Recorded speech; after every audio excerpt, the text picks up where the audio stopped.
What is up, everybody? We are back here at King Film Sports for the NFL Week 11 betting locks and game predictions here after a pretty weird and interesting Week 10 playoff picture continuing to take shape. We got a lot of support on the midseason playoff prediction video that we did before last week. Remember in Week 9, I famously went undefeated in those predictions. This past week, a bit more choppy here.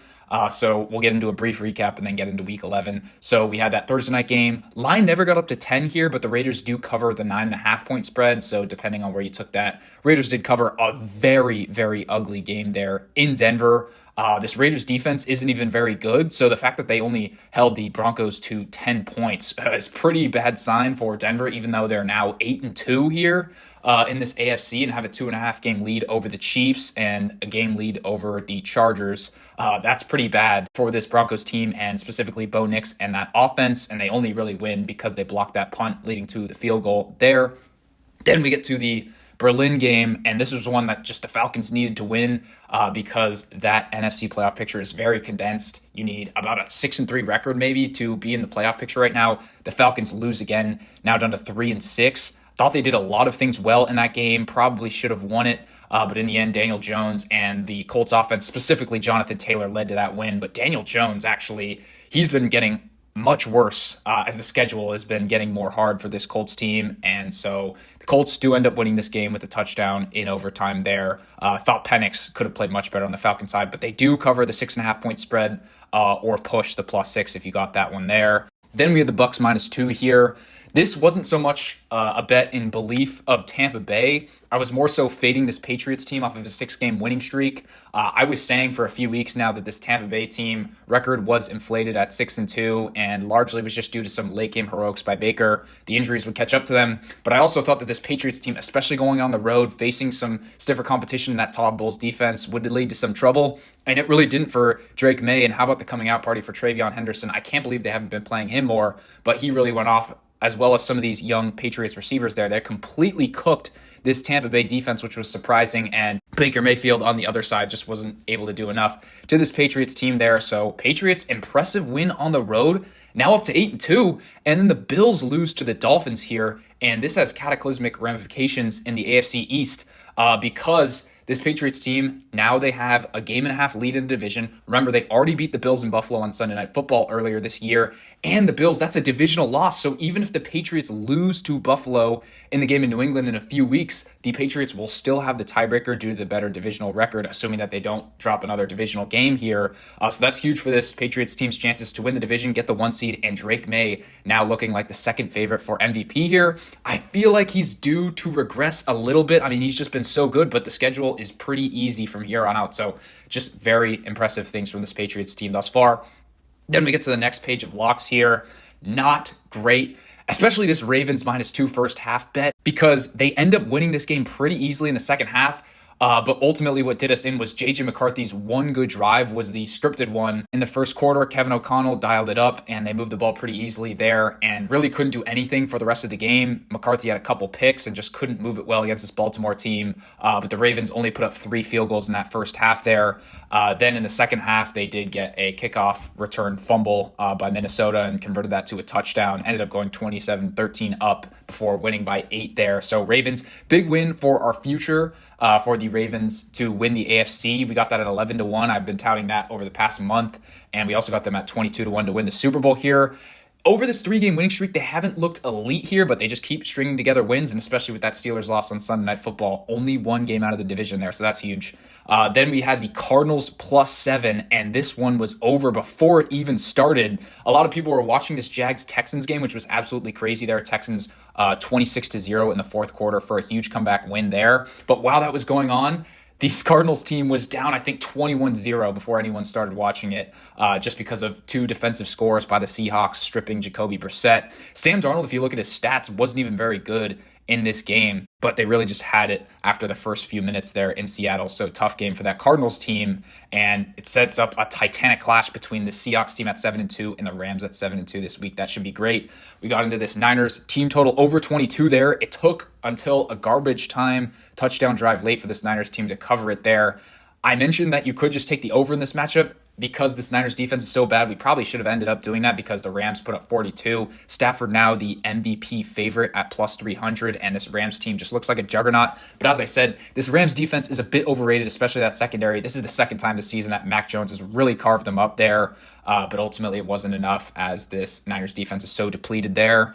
And then the Monday night game, I felt really good about this Packers team, but ultimately some of the injuries have caught up to them. They had a receiver out, Tucker Kraft out for the season, as we know. They're dealing with a couple offensive line injuries, which has really hindered them.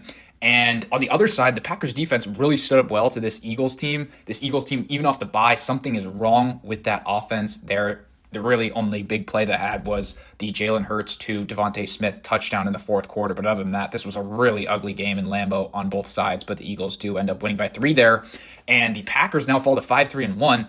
Not only are they not in first place in the NFC North anymore, but also I feel like they might miss the playoffs if they lose a couple of these divisional games on the latter half of their schedule here, especially just because they're not playing well at all right now. LaFleur with the play calling or Jordan Love with the quarterback play. They can't run the ball with Josh Jacobs like they could last year. So things could be getting dire in Green Bay if they have a few more upset losses here, but we will have to see. So with that, we get to the Week 11 locks here. Hopefully we can bounce back. And we have a very ugly Thursday night matchup here. We have the Patriots, who are currently favored by 12.5 or 13 points against the Jets. Usually I'm inclined to take some of these big dogs, but I can't do it with this Jets team. They started out 0-7. Yes, they have won their past 2 games over the Bengals and Browns, but 2 special teams touchdowns last week. That's not sustainable against this Patriots team here. I just think Drake May is going to cook this Jets team on a short week here. I think that Vrabel is going to have his guys ready to go. I think it's a coaching mismatch between him and Aaron Glenn here, and ultimately I just cannot see Justin Fields moving the ball, putting up even more than 17 points against this Patriots defense here, so I think New England wins in a rout.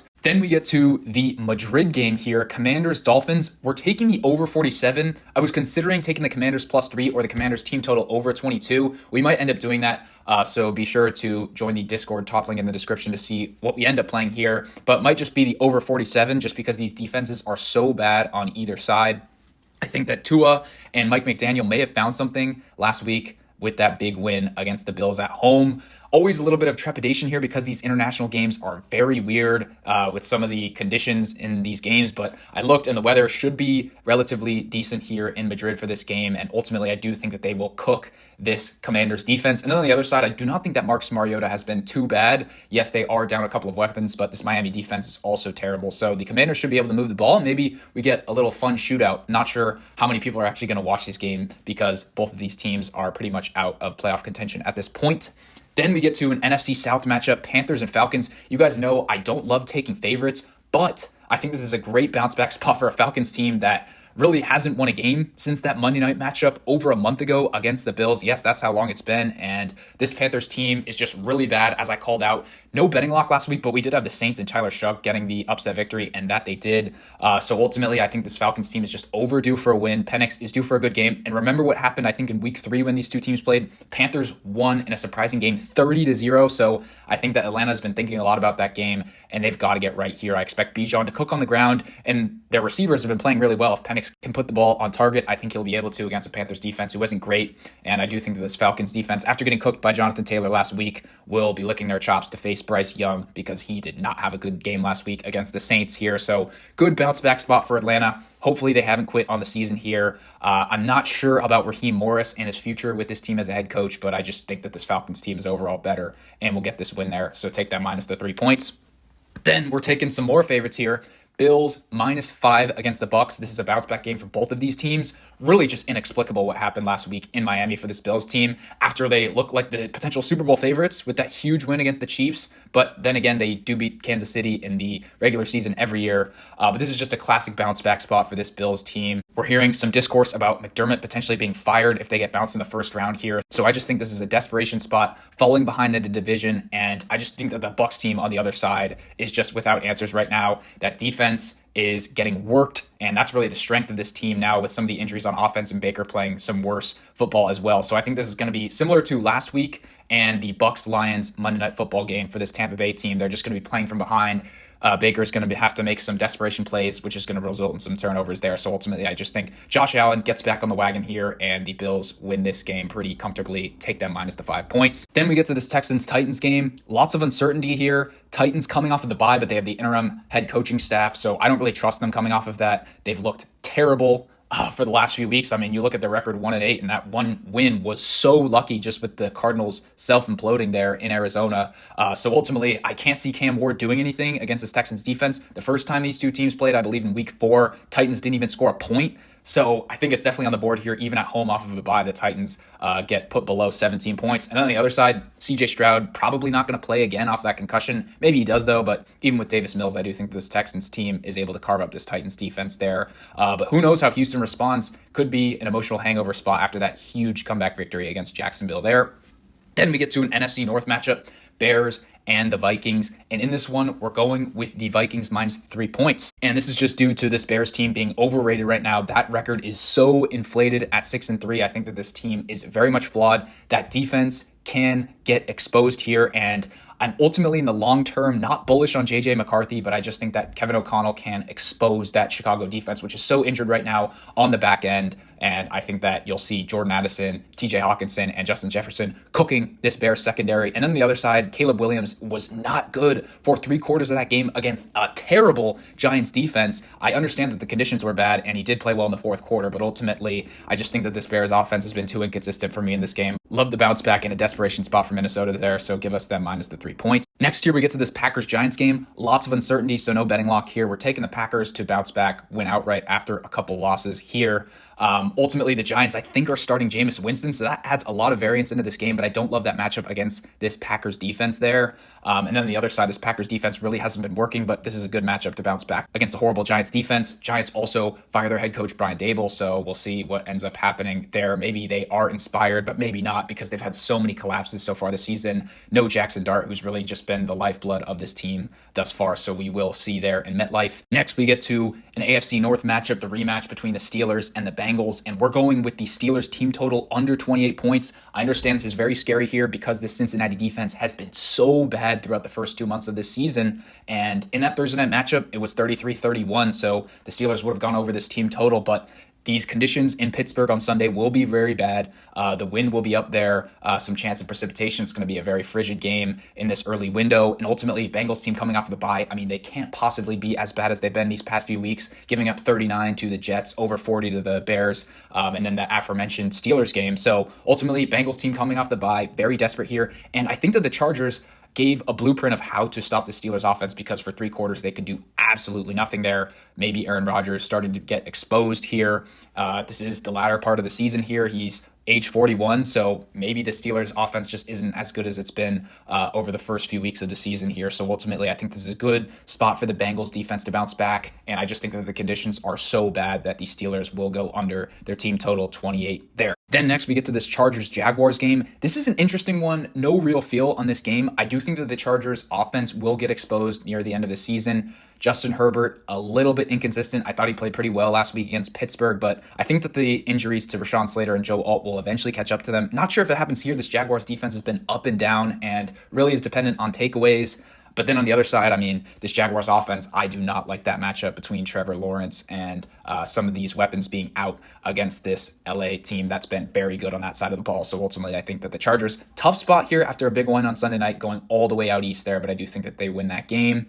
And then we get to definitely the game of this slate. These are the two best teams in the NFC, maybe in the entire NFL thus far. Let me know in the comments if you think that's an overreaction, but it's the first between these two this season, and probably will have huge ramifications for the playoff picture and this NFC West.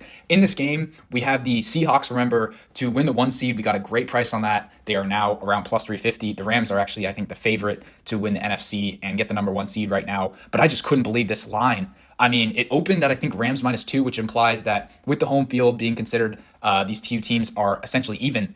But now it's steamed up to Rams -3, then 3.5. I think this line might get to 4. If not, then just take the 3.5. But I just think the Seattle team is being undervalued. I actually think that they're better than the Rams. Yes, in the long term, you probably prefer Stafford and that Rams offense to Darnold and the Seahawks offense, but Seattle's been playing very well these past few weeks. And if you look at the analytics, Darnold has actually outperformed Stafford.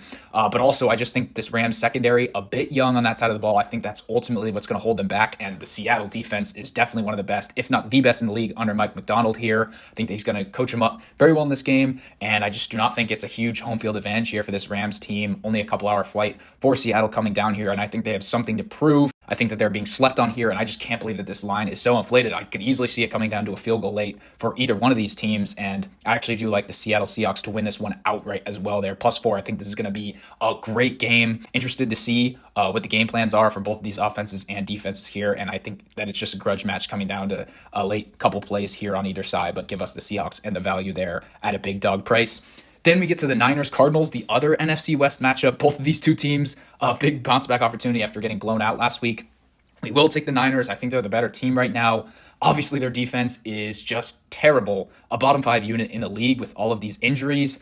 These two teams actually played a very low-scoring dogfight earlier this year. Cardinals probably should have won that game. The Niners escaped with, I think, either a 1 or a 2-point victory.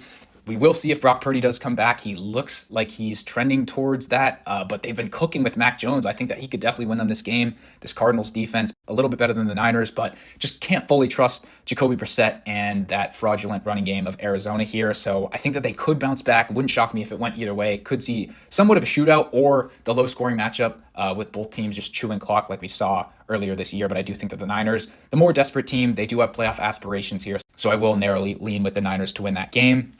Then we have an odd game in this afternoon window. The Ravens traveling to Cleveland to play this Browns team. And actually, if you looked somewhat into this, the Ravens do very much struggle in these games against the Browns. They seem to lose one to this Cleveland team or play them very close in at least one of those matchups. The Ravens won pretty easily earlier this year in Baltimore in week 2. So wouldn't shock me if the Browns really came to play and gave this Ravens team somewhat of a fight here. But I just can't trust Dylan Gabriel. This Ravens team knows that they can't drop any more of these type of games here. So I do think that we'll see an inspired effort. Tough spot here. This is their 3rd straight week on the road. But ultimately, I do think that Lamar Jackson plays well here. Maybe it's a little bit low scoring, but Dylan Gabriel just can't trust him yet. So give us the Ravens to win outright in that one. And then how about this game as well in this late window? Chiefs, if the playoffs started today, they would not be in the playoffs. And you see the Broncos' impeccable record there at 8-2, undefeated at home. I was surprised to see this line. Chiefs favored by 4 points in this matchup coming off of the bye there.